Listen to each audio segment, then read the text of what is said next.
All right, here we go. OverDrive, off and running. TSN 1050 on the TSN app, your home smart speaker, and up on TSN 4. Bryan Hayes, Doug, Jeff O'Neill, Michael DeStefano, also known as Al's brother. Demigod Al's brother. Demigod Al's brother. Yep. There's no way I garner that much hype, let's be honest, because what we saw last night was incredible. At the Bell Center. How did that guy get, I get it. Everyone knew the guy had skill. He was a first-round pick. Yeah. But how did he get hyped up? Is that some kind of marketing thing where it was like, this guy's the next Guy Lafleur? Because that was incredible. You couldn't take your eyes off that guy. Everything, all the buildup was incredible. There's been a lot of hype because of what he's been doing in Russia. And he went 5th overall, and by all accounts, he dropped, quote-unquote, in the draft because there were concerns he would stay in the KHL for years. And it also is a perfect storm because Montreal's still alive. Yeah. It'd be very different if they had 68 points right now. There'd be hype, but not to the same level. You're marrying the arrival of the future and the present. And the present. Exactly. That's what you're doing. And then for Demidov, I thought what the coolest moment of the night was the warm-up when he did the rookie lap, no helmet, and the place was packed. Yeah. There were 20,000 people watching him do a Toro with no helmet on at the Bell Center. And as great as the goal was, and that was a phenomenal goal, the assist was better, in my opinion. The dangle and then to find, was a new hook, I think. Unbelievable. But he was doing it all night, too. Yes, he was. He was dancing all night. Little touch passes, and I thought he was going to get elevated to the first line. I was like, this guy's unreal. And what, in a way, I think is beneficial for the Habs is that it clouded the fact that they choked away 2 points last night. Yeah, that's a You tough cannot one. be up 2-0 against that team at home when you have to win and choke away a point like that. That was insane. That was crazy. And Demidov at home at that. Exactly. You're playing for something. You have a 2-0 lead on a team in Chicago that is just begging to leave. And you allow them not only to get back into the game, steal a point from you. It was that's disappointing. I was one goal away from clicking. When I'm doing my sports routine at night, Jays are getting pumped for Cobb. I go to the Montreal. I'm like, one more goal here. I'll go back to the Jays to see if they can mount a comeback. Mm-hmm. And then it was just bang, bang, 2-2. And then they were down. I'm like, you can't do this against Chicago, man. Well, if you get Chicago at home to clinch, it's literally a gift from Jerry. You have to do it. Especially up 2-0. Yes. You have to win that game. It's shades of the Pittsburgh Penguins a few years ago, where it was the same thing. Remember Florida and Pittsburgh lost to Chicago when they were tanking, and they ended up missing the playoffs. Yes. And listen, the Habs are still in the driver's seat. They have Carolina on Thursday night. And Carolina, even with a depleted roster, is a dangerous thing. Yes, and yet Carolina's not playing for anything. There's a lot of teams in the league. Vegas is in Calgary tonight. They don't even want to play. Edmonton was at home last night. They had no interest in playing. We'll get to that. But Columbus has still got to win both games in regulation to even have a chance to catch Montreal. They're in Philly tonight. And then they have the Islanders, I believe. Yeah. Philly at home, they'll play. Philly's got some heat right now where they're like, Torts is gone. Let's rip home some goals. Mm-hmm. So I don't think Philly's going to be a cakewalk, but you would think Columbus is going to win that game. Well, you would think. But you would have thought Montreal. Exactly. You would have thought Montreal was going to win last night. Exactly. So it really would suck because I think everyone wants to see Montreal get into the dance. They want to get into the playoffs, keep seeing this Demidov kid play. Well, especially what they've been through, Al's brother. It's looking like we said they were in 10 days ago. They're in, man. There's nothing's going to happen. They needed to win one of their last 5 games. They would have been good. And now, look at those 3 in a row here. They lost to Ottawa, Toronto, and then Chicago last night. And all they needed was one more point out of that whole thing. Yeah, and they're in. And they would have made the playoffs. It's like, yet, listen, they're running out of steam a little bit. Yeah. Everything broke their way. This is not, one of the best teams in the league we're talking about. They're chasing the second wild card in the East. So they have flaws. And we saw it last night. We've seen it this week. What is interesting, though, because if we would have said Montreal, we play an arbitration quickly, you tell Montreal, okay, you're going to have everything break for you and you're going to make the playoffs, but you're going to get bounced the first round. You'd probably be pretty excited about Absolutely, you would take that. But today, some of those point totals from those teams. Oh, it's put brutal. that board back up there. some of those teams that thought they were good. The East is junk. Oh, I know. You're talking the 80 Rangers, Oh, and the my. Bruins, Boston, and That Buffalo is- still not getting over even the like hump. New It's Jersey. insane. Look at New Jersey. They have 89 points. Yeah. That's like the old NFC And it South. seems like they've had 89 points for 2 months. Yeah, they've had 89 points since the Four Nations. It's been a weird season Like- for Jersey. Yes, it has. 85 points after the Four Nations. Sheldon Keefe was like, let's bring this home. They've got 89 now. Everyone start load managing. We're in. And like, look at that discrepancy. Dude, There's a Islanders- 10-point buffer between them and Carolina, and then another 10 points to Washington. Yeah, like Detroit figured they were going to make the playoffs. Rangers definitely. Islanders probably thought they were going to go in. Pittsburgh had this idea they were going to contend again this year. Don't know why. And then Boston at the bottom is insane, but Yeah. they just pulled the pin at the deadline. Probably the smart thing to do. But those are some crazy totals. And we've said it a bunch the last couple of weeks, Hayes. If you couldn't get in, especially in the Metro this year, Yeah, that's You- it. are garbage. 90 Yeah. points. You just had to get to 90. That's it, man. That's it. And listen, the Habs in the second wild card, probably not much different. At most, they can get to 91. Right. Like, you're going to have multiple teams into the playoffs with like 90, 91 points. That's a third wild card in baseball with 83 wins. But the question I was going to ask. That's just that's a nothing season. Well, in it terms should of be points. a slam dunk year where it's like nothing to worry about here, fella. We're going in this year. Yeah. You would think so. Man. You would think so. I'm curious, though, like if Montreal squanders this, how they'll look at the season. Because, I mean, yes, at the beginning of the year, you would have absolutely took the playoffs no matter what. But now, if you a week ago, you're thinking we got like a 90% chance of making the playoffs, just got to win one or two more games the rest of the year. But if they lose out and Columbus gets in, now all of a sudden you got a super sour taste in your mouth about how that season ended. How do you even look Absolutely. on it? You It's get so much heartbreaking. yes. It's heartbreaking. You get so much street cred if you get in this year because there's a chance there might be a setback next year. Absolutely. Where they're not that good. So Yep. take advantage and give the fans, give everybody around yourself something to be happy about. You've got to get in. You've got to get in. And again, it's Montreal, and now you got Demidov there. You got Hudson playing. You've got Suzuki and Caulfield rocking. You got such good mojo if you're Montreal right to now. clarify, Columbus has to win in reg. They have to win both games in regulation, and Montreal has to lose their last game. Yeah. So it's still in the court of the Montreal Canadiens. Like the Habs are still in the driver's seat here, and I think they're going to punch their ticket. But I'll tell you what, man, that Demidov, like that says that's the best first impression I can think of since probably Matthews back in the day. I mean, when you consider now this was more pressure because of what's on the line. Well, and jumping on a moving ship. Yes, exactly. Like Matthews is a completely different story because it was 4 goals. It was just unbelievable. But you knew he was on the team. He was there for training camp. It's game 1 of 82.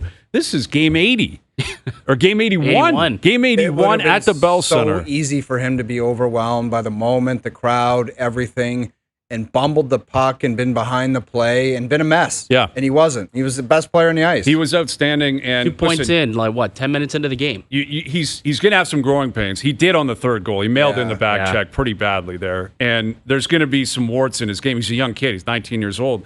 But we've been talking about this on our show for a long time. And I've been talking to people in Montreal. We were there in September. Like, they are craving superstars in Montreal. And he has not been anointed that yet. Let's not get crazy. And I do want to address that because Toronto gets this rep. Oh, plan the parade. Oh, here he is, greatest player of all time. The Habs are getting their flowers right now. Demigod is a pretty good And Montreal nickname Canadian for fans are. superstardom. Go watch TSN for 24 hours. All you see is Demidov and the Habs. Yeah. They get their cake and eat it too. All right. It's not only about Toronto being over the top with buzz and excitement, and you should be excited. And it's always ridiculous when the rest of the country's like, oh, Leaf fans being excited. Why wouldn't you be? It's your favorite team. You want to be excited. Habs fans have a right to be excited, and they have been watching the rest of the country in particular, I think, in this kind of era of superstardom where you have McDavid, you got Draisaitl, you got Matthews, Marner, Nylander, Tavares, you got Quinn Hughes, you got Hellebuck, you got Kachuk and Stützle, and they've been waiting to be able to get in on the party. And Suzuki's a really good player. Caulfield, really good player, but now you got Lane Hudson and maybe Demidov, and it's like maybe you're jumping into that party too, as like, okay, we're a part of the superstar era now, if it gets to that point. And last night was just an incredible scene, and we'll see if the Habs get in. And tonight it carries over because Calgary's at home against Vegas, right? And they're trying to stay alive. Vegas is not sending anyone up to even play. No. But St. Louis and Minnesota are both in action. St. Louis has got Utah at home, and Minnie's got Anaheim at home. If they win those games, it's over for Calgary, but the chase is on. And as for the Maple Leafs, you just got to get a point tonight. You got to get a point tonight because Tampa's playing Florida, and it became a meaningless game last night because Florida lost in New York. So I don't believe they can catch Tampa anymore. So I'm curious what that game's going to look like, where the Panthers have nothing to play for. I don't think Florida That's Panthers. extending, I haven't seen. Is Florida even sending a roster? Well, there? it's probably like the Edmonton Kings game. Go ahead, send a message, but if you lose 4-0, it doesn't do anything for the Leafs. Like, unless they win the game or take a point from Tampa, the Leafs are going to have to do it themselves tonight, which is what should be expected. Very similar to Habs Chicago last night. With all due respect to Buffalo, they just rolled through Florida and got pumped a couple times. They have not been close to the playoffs in 14 years. The Leafs have a reason to play tonight. Stolarz is in net. Go and get 2 points. Lock up the Battle of Ontario, and then mail in the rest of the week. It's another opportunity to get rid of one of the worst phrases in the history of pro sports. And you've said it, and you've said it, and I've said it, and probably everyone in this building has said it. The phrase is, that's the leafiest thing ever. And you know what goes along with that's the leafiest thing ever. Because, and they're trying to chip away this year. They've got a different coach, and people are starting to give them some cred for playing well in tight games. Because what was the leafiest thing ever in the past? They'd blow tight games. 1-0 game against the Montreal Canadiens at home. A 0-0 game going into the third. The leafiest thing ever would be to lose that game. And the leafiest thing ever on top of that would be to go to Carolina and get smoked 4-0. Yep. But they're chipping away at not doing the leafiest thing ever. Yeah. And one of the big leafiest things ever would be to go to Buffalo and get your ass handed to you because of all the ghosts and goblins in Buffalo. Yeah. And the stupid things. Ugly face shooting it into his own net, losing there all the time. It was the leafiest thing ever to go into Buffalo and get killed. Yeah, you're right. So keep chipping away at erasing that phrase, and it's going to be a really difficult phrase to get rid of. Winning the Stanley Cup might be the only thing ever to erase the phrase, that's the leafiest thing ever. Yeah, you're right. But they have to keep chipping it away, and it's like baby steps to really grab that phrase and throw it in the garbage. You're right. That is a phrase. Oh, my that God. All you got to do is say it, and people can close their eyes and go, I know what that means. Oh, yeah. And I've seen it. I'm living it again. I'm living it right now. Dude, we could do a 3-hour show on the leafiest things ever. Absolutely. It goes into losses, rankings, blowing series, trades, Ballard. Like, if we did a show called The Leafiest Show Ever, we'd have to like dress in funeral outfits. It would be the most depressing. You're right. It would be a black suit, black shirt. We would get dropped off in a hearse. That's right. With Paul Bearer in the background. Yeah. Like the Paul Bearer. Yeah. And you're right. It would. Yes! That's just playing as a buffer the whole show for 3 hours. And you're right. You could go through the whole thing, and it is something there. Dude, them winning the division. That slogan is cringeworthy. Yeah. Oh, yeah. And tonight is another example of it. And tonight is another chance for them to knock it down. Now, the true test is coming in 5 days or 6 days. But if you can go Battle of Ontario, the leafiest thing ever from the ghosts of the past would be. Oh, yes. Well, we can't go down. We can't hear Paul Bearer. Don't bring this into existence right now. We're talking about killing that phrase. We're killing Paul Bearer. Yeah, we don't want to bring life into this phrase, and we don't want the Maple Leafs to supply more of it. But you're right. And tonight is a chance for them to say, stuff it, Paul Bearer. Yeah. Go to hell, Paul Bearer. Take a lap, Paul Bearer, because you're not going to be a part of this anymore. And Stolarz is going. Everyone else is playing for the most part. Yeah. Craig Berube was talking about Ekman Larson and McCabe today. And I think he's playing coy. Like, I think, he's not committed. I don't know if they're going to be ready. That feels like gamesmanship. And but playing. If it's the Stanley Cup playoffs, that's the whole point. Absolutely. Like, you don't need them tonight. They're not going to play on Thursday, but they're going to be ready for the playoffs. I would be surprised if they're not. But if he's not being 100% coy, if there's a chance one or both are going to miss playoff action, that is significant. Like that is a big chunk out of your defense core. 2 veterans, 2 guys who have played really well this year, and then you're forced into playing. You got to call someone up, which they'll be able to do when the cap expires after game 82, but you're talking like Marshall Rafai and Philippe Myers playing games in the playoffs if those two can't go. Like that, we'll cross that bridge when we get to it, but I think if you're a Leaf fan and you hear Berube speak on it today, you're hoping what he's doing is playing chess. I would imagine so. I thought last week he even said there's a chance McCabe plays at some point before the season's over.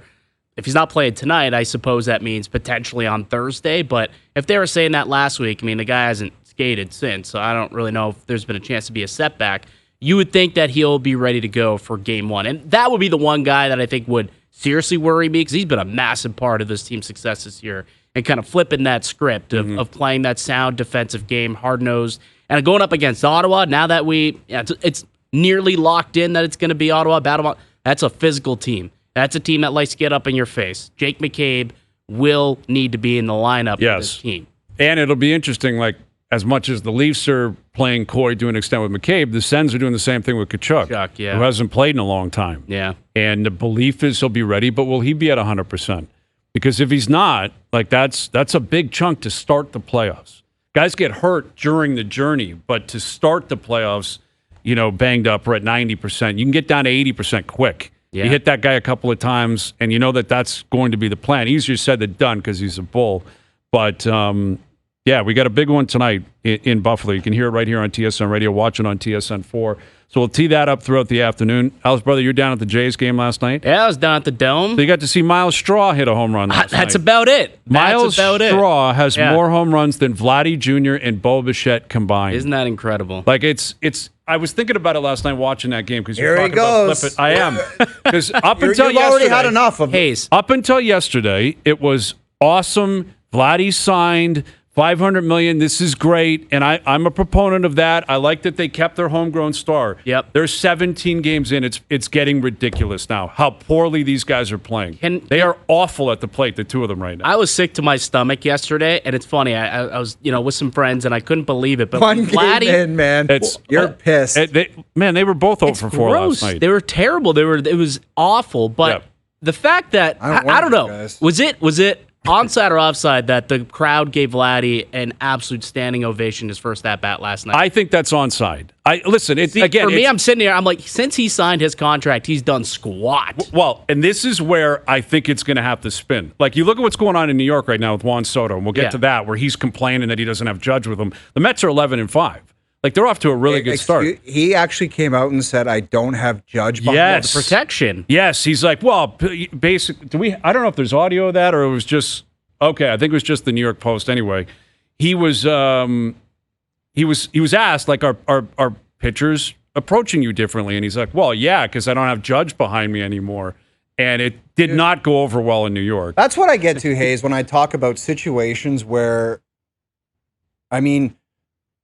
you could set yourself up for the next 7 or 8 years to hit in front of Judge, make almost the exact same amount of money, but for what? A certain amount of money you went to the Mets just for, like... Yeah, I don't get it. Players to get away from Judge. Players don't maybe he thought, I love hitting in front of this guy, but I also want it to be my own show with the Mets. That's what I think. How stupid is that? That's what I think. And then he has the audacity to even bring that up. Like you just... I don't think players think enough about the situation they can be successful in. Matthew Nyes is a prime example. He's got to be looking at Austin Matthews, who's going to be here 3 more years guaranteed after this year. Mm-hmm. So sign a bridge deal and say, I can be that guy's left winger. You're probably still going to make some good cake. I don't know what it's going to be, but don't get pissy with this and screw around with it. I can be Austin Matthews, left winger, and still make great money. Yeah. For the next 3 years. And then after that, I could get paid again. Maybe he stays. Maybe I got to circle back and do something different after that. But Juan Soto, I can hit in front of Judge for the next 10 years. It's the last guy on earth anyone wants to hear anything from. And I think he hit a home run last night. You can't make excuses when you make $765 million. Well, just can't. Here's the way I would approach it, though, is he is technically just telling the truth. Of course they're going to attack you differently. Yeah, but dude, you can't say that. Exactly. Analysts can say it, people watching the team, the manager can say, hey, listen, of course, he's going to see some different pitches. It's going to be a little bit different. He's not going to get as many down Broadway because the guys behind him, they're not terrified of that guy right now. Right. It's a bit of a shot at whoever's hitting behind him right now. Like, it's basically, who the hell are you and why is Aaron Judge not behind me?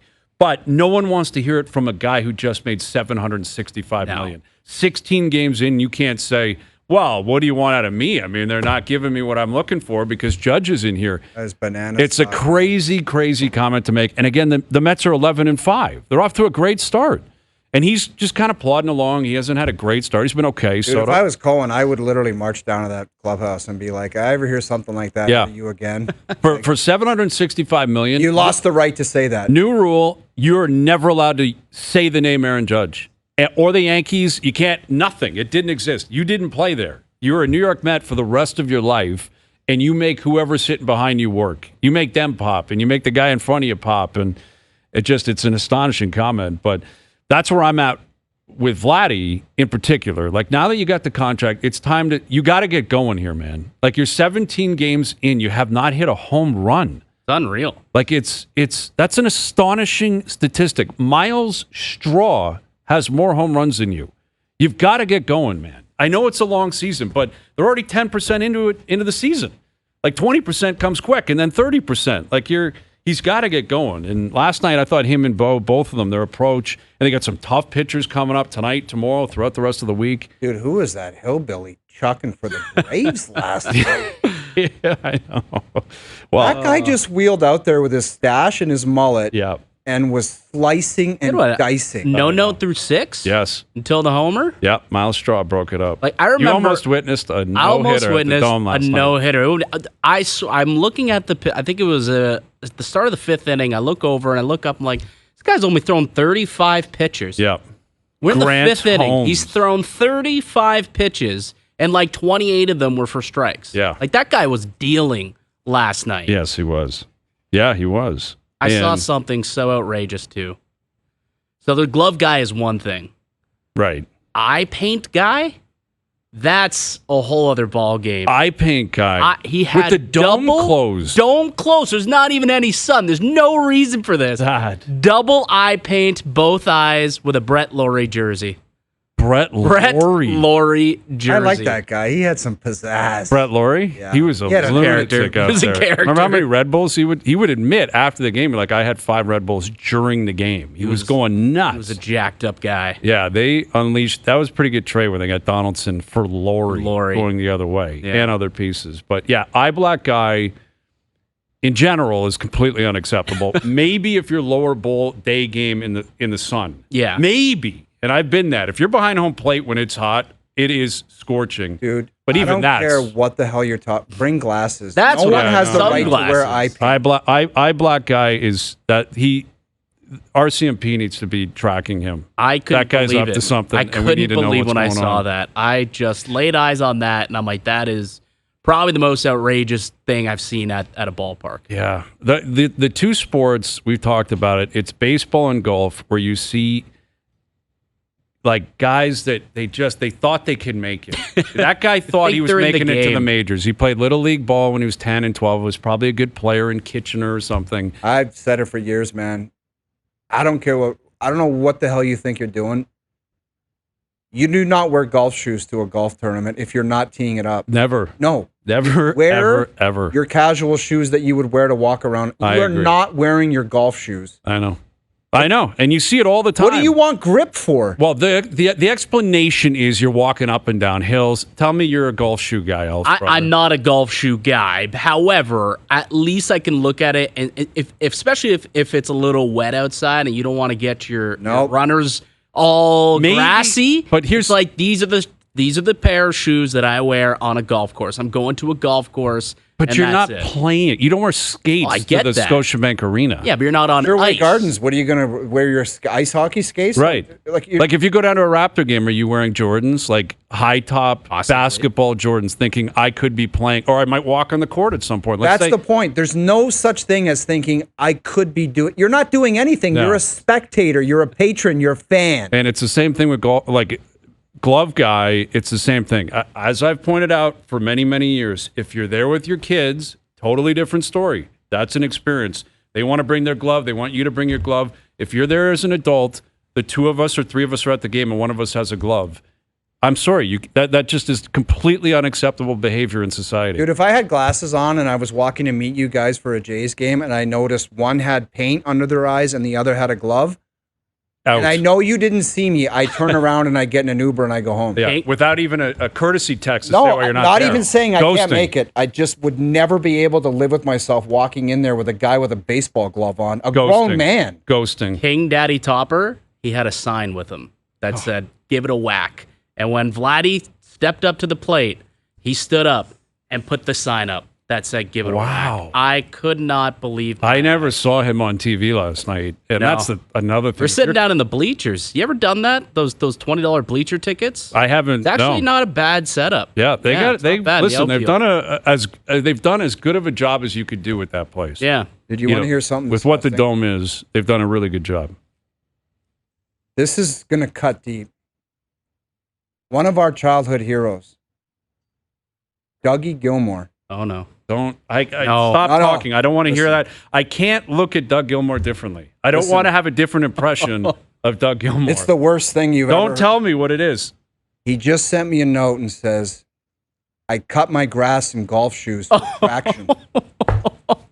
Cut Block his number. his grass in golf shoes. Block for his number. traction. Block his number. First of Send an all, email to the Leafs. Why is Killer cutting his own grass, which I do have respect for. I get respect for that. Let's get a company out there, but you cannot wear golf shoes for traction. Where does he live? Yeah. At Augusta National? Yeah. It's like set 'em the up with overtime Jiffy. goals Yeah. erasing from my memory from behind the I net know. against St. Louis. It's like it's No. slowly starting He's to go. He's behind the net in behind- golf shoes for the rest of my life. He's doing a spinoram on Cujo in golf shoes. Yeah, and then runs to the corner to meet Todd Gill. Yeah, I can't do it, man. I wish you didn't tell me that. It's terrible stuff. I'm actually genuinely Oh, disappointed you man. would tell me that. Dougie cuts his lawn in golf shoes for traction. 127 points as a Leaf in golf shoes. Yeah, cutting the lawn. It's a sad one. I'm sick over this. All right, James Duthie coming up. I'll bet you Duthie does that, though. Duthie screams. He lives in his golf shoes. He may wear No, golf just- gloves. When you to get do in, his- like, just kind of casually get into the Masters and say, if you were going to a golf tournament, would you wear golf shoes? He would say yes. I think he probably would. All right, we'll put him on the spot. We'll be spontaneous, and we'll get his take on the Leaf game tonight. Demidov last night, the Masters. JT, scratch the Dougie stuff from the podcast. Yeah, get we that can't out. have we can't have people hear I that. can't have people. So I don't want to No be. way, man. We're guilty of allowing the world to know Doug Gilmour wears golf shoes so offside. when he mows his lawn. Overdrive continues. TSN 1050 and on TSN 4. Don't sweat the technique. Overdrive continues, powered by FanDuel, bringing you everything from the opening line to the final score. Lots of support for Doug Gilmour online. Lots of support, man. We're getting like dozens and dozens of people tweeting in saying, I stand with Dougie. Tell Duthie what he does. What was it? He wears golf shoes to cut his grass. Do you support that? Traction. Well, I mean, what are we talking about here? Because golf Dude, shoes. it doesn't matter, man. Well, It's you so not the crazy. full spikes. Yeah, the old like FootJoy, nails, old school. they call them. If you wear nails in the bottom of your old classics, That's And a if little he's out bit. there, you know how you can change the spikes now with the plastic ones. He's out there Yeah. doing that before the lawn Changing thing. out the spikes. But let's face it, it's Dougie. He can do anything. I guess, yeah, Gilmour can, It's a but lot, though. It's a little like the golf glove guy at the that's what we're Masters. talking Oh, about. okay, okay. Do you see? I didn't see that much at the No. Masters. That type of behavior. No, did you I've see a never seen that. rangefinder? Did you see one guy with a range? You must have saw some. No. I just some binoculars and stuff, but no, not that. People are decked out generally at the Masters. Oh, yeah. like a lot of It's a big times. show. Yeah, it's a big show. Not a show like the Phoenix is more of a fashion show, waste management. It's like a party. than the Masters, but what a weekend! I know you're probably sick of talking about it. You So probably did incredible, 3 though. hours yesterday. So incredible. Best ever. And and people say, I did get a question when I said that because people say recency bias. But I also think there's the opposite, which is like history bias. When you witness something, you say, well, this can't be the best ever because there's been so much in history. But I think this will be as talked about as any in 30 years. And, Jack's win in '86 was amazing and historical. because he was 46, and back in '86, that was like a grandfather. It felt like winning the Masters, so that was unexpected. And Tiger's win, his first one in '97, was historical on so many levels. And then when Tiger won again, I thought I'd never see anything like that. But if you take the whole week, all 4 days were unbelievable. The leaderboard was jammed, and if you take just the roller coaster of that round, like I always say, I don't know if the right word is a gasp, but what do you say at home, like holy blank, or what, those kind of moments? If you, in a great sporting event, you might get 3 or 4 of those moments. That started on hole 1. There were legit 10. Yeah. I'm out on 1 when he doubles. I couldn't see him putting, so we laughed after his shot and tried to catch up with Corey. And then I see the Sky Sports guy, so I'm like, what happened? He's like, he doubled. And some guys were sort of listening to me, and they're like, what happened? I'm like, he doubled. And the just reaction of, oh my God, it's happening. So there's 1. 3 and 4 great shots, but I won't call those like those moments. 7 through the trees. Yes. Holy crap. 11, 99 times out of 100 that goes in the water. No kidding, that shot he made. And Ludwig had just chipped out like a few minutes before. He goes for it. That's 2 inches from the water. You're right. So there's 3. 13, incredible. Insane. Like I think I fell to my knees. Yep. 15, one of the most insane shots in the history of golf. 17, considering what he had to do. 18, putting it in the bunker. The missed putt on 18. The playoff hole, getting it that close, and then so there's 10 like unbelievable holy crap moments by one guy in one sporting event. With the buildup of his history. With 10 years of a Shakespearean tragedy all playing out. So you can't tell me, and even in those other ones, when Tiger won in 19, it was incredible. But the tournament wasn't that great leading up. And even on that day, Tiger was hitting the middle of greens and stuff. This was the greatest sports movie of all time. Yeah. And the saddest thing is we will never see it again, because what in our careers can possibly match that? A Canadian could win and it would be amazing, but it won't be like that because the crowds won't be like that. Right. And maybe Spieth and 12 years, if he goes through a Rory-like stage, wins one, it might be neat, but he won't win like that. Like we won't see anything like this again in a lifetime, probably. Absolutely. I know one thing in sports that could top it, Jimmy. You talking a Leaf win? I'm talking just golf. But no, you're right, though. I know. And like, honestly, this guy, because you mentioned Spieth. Spieth is never in contention. No one shows up at any tournament and thinks he's going to win. Rory McIlroy threw away the U.S. Open 9 months ago. Like, he just threw away the U.S. Open 9 months ago. The loss at St. Andrews. And he threw away the one before that, the Wyndham Clark. Absolutely. He was in that. And that's what was, it was like, it was almost like a 10-season HBO Crave masterpiece that landed the finale. Yeah. Like it was almost like this unbelievable ride. Probably could have started at the British where he blew it to Cam Smith. Absolutely. That's at St. Andrews. Yes. He blows it to Cam Smith. You're right. This would be the final tale if he'd won by 6 on Sunday. But to win in that way, which is kind of the only way Rory could win it, is to That's fail. what made it amazing. Like I said on the air, he choked, unchoked, choked, unchoked, choked, unchoked. Yeah. 5 times in the round. Well, and I have found myself, like I was talking to my wife about it actually this morning, and she's like, man, you keep talking about all these failures he had. And I guess I was programmed for that because I kept, like, he won. And I keep talking about 13 and what he did on 18 and what he did on 1. And I saw someone tweet out this morning the percentages, like, because he hit shots that are not human. Like the shot he hit on 15, the shot he hit on 17, the shot out of the trees. But this guy, Lou Stagner, who's a golf stat pro, tweeted out that the chances of him hitting the shots on 15, 16, and 17, now he missed the putt on 16, but he hit one to 9 feet, and it was up on that top layer, like the pin, the Jack Nicklaus 75 pin. He said Rory hitting the shots he hit into 15, 16, and 17 was a 1 in 28,000 chance of happening because of the percentages. The shot on 15 was a 2% chance of happening. The shot on 17 was 0.37% likely for him to hit it to like a foot and a half.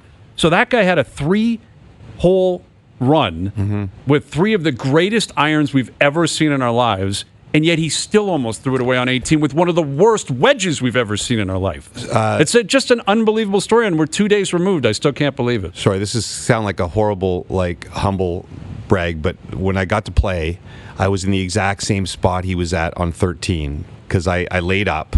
and not from the members' tees, which are like 100 yards in front of where he was hitting. I laid up to him almost that exact spot because I remember thinking, oh, I'm hitting it in the water. He hit it awful close to the hazard on his second shot. Yeah, I know. Very close. That, like, Hayes, you would be on the green if you just had to hit the green on that shot 98 times out of 100. Right. Me. Yeah. And the best player in the world missed his target by 30 yards. That's crazy. Anyway, it was just, and it's Crazy. funny. I always tell the story. When Tiger won in 19, he made a great 2-putt on 9, and Puffy, our producer, and I were right there at that walkway between 9 and 10. And, you're not supposed to be a cheerleader when you're covering sports, let alone the Masters. And Tiger walks by, and Puffy just couldn't help himself. So he's like, "You got this, Tiger!" And I'm like, "Puff, we have media credentials. You can't do this." And then we're leaving after we do our stuff on Sunday night, and we're walking out from our studio, which is the other surreal scene was when Rosie was on the range. He's right behind us. And it was the weirdest thing. So we're watching on the big screen, and Rosie's just over our shoulders, and there's like 15 people in the grandstand. I'm going, what are you people doing? Crazy. Rory's coming up 18 to win one of the most historic Masters ever, Yeah. and you're on the grandstand in the rain, Committed to Rose. watching Rose, Staying hot. But anyway, I'm leaving, and the cart starts to come towards us, and I realize it's Rory, and I got caught up in it. And I'm like, Rory, that was amazing. I'm like, you're such an idiot. But I couldn't stop myself. We'll see you at he just gives me the TPC little Osprey wave. Valley. And, That was incredible, man. I nerded out. The scene, like the him, just everything. Like Yeah, his it was emotions pouring out, him crying, him walking off the course. Yeah, was that little amazing. 6-minute CBS from the end of it, and especially that Incredible. walk. Yeah, the that walk walk out. was just incredible. Yeah, like I think Nance and Immelman, someone did the math. They said like 43 words in 7 Yeah. minutes. Like Yeah. they allowed it to breathe. It was This incredible. part here, like this 1 minute, you see him going through the entire decade right here, Yeah. like in his face. 10 Yeah. years of He's emotion. going through every single miss and what he's just done, and it's. I think that's going to be one of the more iconic, 1 minute shots in sport that we ever see. So absolutely. Yep. Top to top though. James Duthie with us in studio. Okay, since we're on the theme of like the impossible happening or the unbelievable finally becoming believable, let me ask you guys a question. A couple weeks ago, we did the hot tub take machine. We went back in time. Yeah. If I had have told you in September, which one of these options would you have said are just impossible to believe, or more impossible to believe? If I had have told you in September, Mikko Rantanen will be playing against the Avalanche in the first round, or Gabe Landeskog will be playing for the Avalanche in the first round, which one would you choose? That would. Oh. Which one would I? Which one would you say? There's no way I don't believe that. Mikko Rantanen, man. More so than Landeskog. Absolutely. Yeah, That came out of the blue where it was like, if they were going to make, like just at the beginning of the season, if you said, I think the Avalanche are going to try to make another run for it without Mikko Rantanen, I would have said, but I don't have time for this. Yeah. I really do not. I have just time. didn't think Landeskog hasn't played in 3 years. But I thought Brian to there was come back. talk. There was talk for the last year that he 3 years he's been know. trying. I know. I mean, Worked out. it did, and I credit him. It's the But most usually the incredible guy just story. ends up going back to Sweden. You never hear from him. That's again. what I'm saying. I never for a second thought he'd ever play again. Like, not for a second. For at least a year and a half, I've been like, it's over. Remember he had the press conference last year, and it felt almost forced. Like, I'm going to try to keep playing, and they're like, Has all a right, we gotta- prominent player been out that long? I mean, we've had different circumstances with Saku Koivu and Mario and Right. their diseases and their careers. Forsberg missed like almost a year, I think, at some point. But the 3 years and then come back and play a prominent role would be fascinating. Based on injury, I can't think of Yeah. one. And on your question, like the Rantanen thing, add another layer to it that he'd be playing against Colorado after being traded to another team. Tell twice. You're right. Right. That's probably the That's answer. twice. It's impossible. Yeah, that Look. probably is the answer. Where was he on the TSN top 50? I'd imagine he was in the top 15. Coming into the season. Coming into the ranking? season, Yeah, yeah. he would have for sure top 20 for sure. Yeah, And Colorado is going for a cup's going to trade that guy. I know. It is Worked you're right. out. It is Nakes has astonishing. been unbelievable. But I think it's just an incredible turn of events that Landeskog's been called up. Like, it sounds like he's going to Yeah. play. Yeah. Like, the guy's going to play for the Avalanche again after 3 years, which is remarkable. And he's going to be up against Rantanen. Last time we saw him, they were on the ice holding a Stanley Cup. Like, it's incredible. Gabe Landeskog, back when we were NHL on TSN, he came into our studio for an interview in his rookie season. And I think I'd never spoken to him before. Maybe it was his draft season. And, Swedish, like he did not have the hint of a Swedish accent. Guys like Mats and Alfredsson played 20 years in the league, and you can still hear Swedish.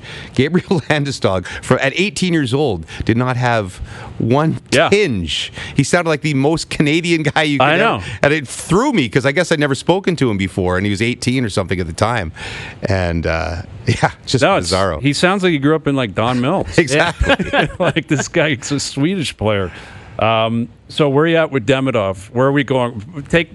I love Put the this hype. into perspective, the Demidov story. I know in that Montreal. face, and I know it means everybody needs to calm down. No, I don't think so. I wouldn't, especially if you're in Montreal and you haven't had that guy. I don't know if it was you that were. Oh, you were talking about on Jay's show last night. Mm-hmm. How long it's been since? How long they've been striving for a Lafleur type character, and it's an awful lot to make that comparison after one game. But it's pretty rare that you get hyped like that. And even in the rookie warm-up skate, and to have an ovation like that, I don't remember one like that. And then to perform like that in the first period is pretty rare. And so I think this is worthy of the hype and all the hyperbole. That pass, that move to lead to that pass, and then the move on the goal. And suddenly, don't you think this whole season has so changed the outlook of the Habs from, I think, the outsider's perspective? Habs fans have probably been watching these guys coming, but us on the outside, covering the Leafs more in Toronto, I think that you go, okay, this is a decent team, but they don't really have any. Suzuki's really good and Caulfield's really good, and they're developing, but they're lacking. And suddenly you add Hudson and this guy, and some of the guys that were saying that Habs are, I think it was MJ or Craig, I think it was MJ who said the Habs going to be the next Canadian team to win the Stanley Cup. It's certainly not a preposterous statement at this point in time. Sorry, Hazy V. It's putting the cart pretty far I'm just ahead saying of the horse pure right now. talent. Yeah. Well, if Toronto and Winnipeg stumble Edmonton over the next, let's say, 2 years, then suddenly they could emerge very quickly on the scene as the best Canadian team. Here's the thing. Their window is not even open yet. No. And where the Leafs, it's closing. Edmonton's closing. Edmonton's in big trouble. Like, they're in big, big trouble. And I agree. I feel like they're not the favorite against LA. I don't think they should be. Yeah. I'm curious how FanDuel would have that. I thought I looked earlier, and I think the Oilers are still the betting favorite, but that's in Canada. The whole thing about beating a team like even 2 years in a row, to beat them 4 years in a row, and to have so many injuries and not look that Ekholm, that's big. That guy held the fort down there. Yeah. He let Bouchard go out there and wheel around, and he was everything for their blue line. More than ever, Draisaitl and McDavid are going to have to will a series win there. Yes. Like more than they've done it before. And they can more do than it. ever, they're going to have to do it. They can do it. Yeah, they're minus 128 on FanDuel. Kings are plus 106. It's close to a pick 'em, which is, I guess, But last night it locked it in. Like, Kings have home ice. Mm-hmm. I don't know. But yeah, listen, I hear you. And another thing the Habs have going for them is they don't really have anchors in terms of contracts, right? If anything, they're out in front of Suzuki and Caulfield. We'll see. Slavkovsky still, I think, got to reach another level, but they got good kids in the system, and maybe this allows them to sign a player or two in free agency, and they take that next step. Because I'll tell you what, like, the Sid to Montreal thing is going to get crazy. Oh, if that team gets going the next couple of years, that's the one. Sid to Montreal to wrap up his career and put them over the top. Thanks for the Twitter abuse I'm about to take. Okay, let's show Dougie Gilmour's shoes. Do you want to take us through this? Well, this is exciting. This is Look what at he wears that. to cut his grass. Okay, so they're not the. Are they the spikes? It Those looks are like the 2 or 360s, I think. Those are the old school Adidas shoes. Look at Dougie just putting in a clinic. Those things have put in a lot of lawn work. I did see a lot of golf shoes at He's Augusta. doing it every Monday. Yeah. There was a lot of golf shoes at Augusta National, but not a lot of like spikes. More like there's a real fine line between golf shoe and So running. you saw dudes Yes, I wearing agree. golf shoes. 100%, yes. Okay. I mean, there are stylish golf shoes. I mean, that you I can was pull in a off. sense. The Puma stuff they give us are running shoes that you could wear as golf shoes. You know what? How about some of the stupid hats people were buying? If you came, I always bug you to get me. If you came back with a hat that said pimento cheese, like they were Egg selling salad. Love this. egg salad hats. salad hat. They were selling eggs. Like, if you came back with that, I'd rip it up and burn it in the garbage right in front of you. I did get you a little something. I didn't bring it tonight, but it's not like that. It's nothing anybody would ever see, but I'll present it to you Thursday, and if you think it's goofy, you can talk about it on the program. Okay. I won't accept it. I don't. I'm too You old have to accept think you'll it. like It's a gift. I think you'll like it. You've got to accept it. We're all man. too old to be accepting crap. You have to You just accept have it. to say to the person, "Sorry, I'm not interested." I just think I want to acknowledge the fact that a real step forward in our relationship, that for the first time in my, I think, 13 Masters, you didn't either tell me on Sunday morning that you wanted something or not say anything and then get mad at me when I came back and didn't have anything for you because you assumed that I would get you something. Okay. So Well it's done. a big step forward. That was a big step We're all forward. grown up. There we go. Look at us, all grown up. Yep. All right, JD. Good seeing you, man. Yeah. Catch you on Division the panel title tonight. Title Yes. fight. It's the Battle of Ontario. Could be locked in tonight on Yeah. TSN 4. It's a Guys big going one. from the Masters to Buffalo.